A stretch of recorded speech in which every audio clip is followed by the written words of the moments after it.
במוזיאון ארץ ישראל בתל אביב החליטו לגדל את 7 המינים, ומזמינים אתכם ללמוד עליהם מקרוב. גם אותנו הם הזמינו, אז אנחנו כמובן מיד יצאנו לשם.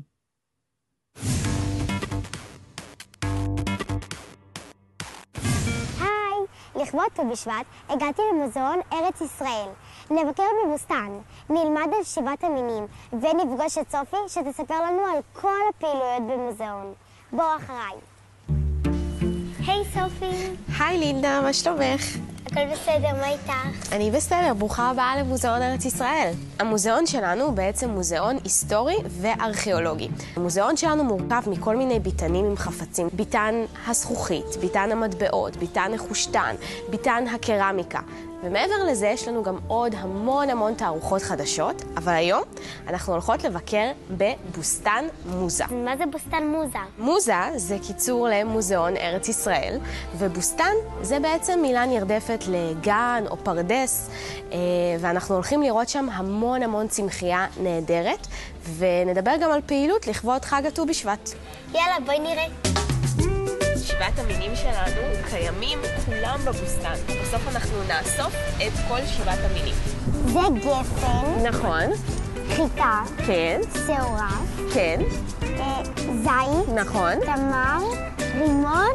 ותאנה. תאנה, יפה מאוד. אז בואו תראו, זה 7 המינים, וזה בעצם הפעילות שאנחנו הולכים לעשות. אנחנו הולכים לגלות על כל אחד מהם. אנחנו בעצם הולכים לשחק במשחק שקוראים לו עץ או פאלי. את מכירה את המשחק הזה?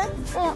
עץ או פאלי זה אומר שאנחנו מטילים מטבע. בסיבוב אפשר, הופה, יצא לנו עץ. זה אומר שבעצם כשיוצא לנו ציור כלשהו של, כמו שאנחנו רואים פה, יש לנו כאן את החיטה והשעורה, זה עץ.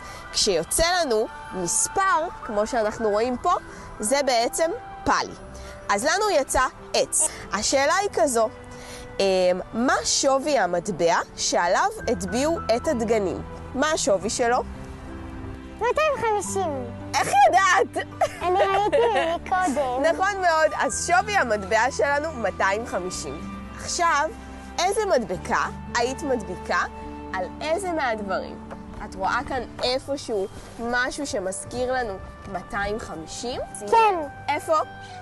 פה הלחם מהמשקל. נכון מאוד. אז את יכולה ממש להדביק כאן את החיטה והשעורה. יפה מאוד.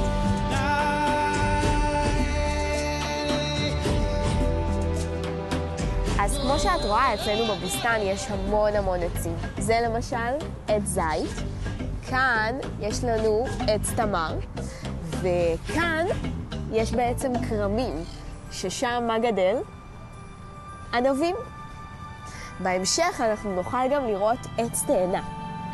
ויש כאן באמת המון צמחייה נהדרת. הנה עץ הזית. נכון, בוא נשב ונראה כאן עוד תחנה. הפעם, מה את אומרת? בוא נטיל את המטבע. יצא לנו פאלי.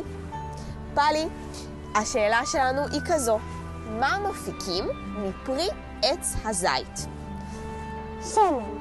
שמן זה נכון, אבל יש עוד דבר אחד שלא כולם יודעים שמפיקים מעץ הזית.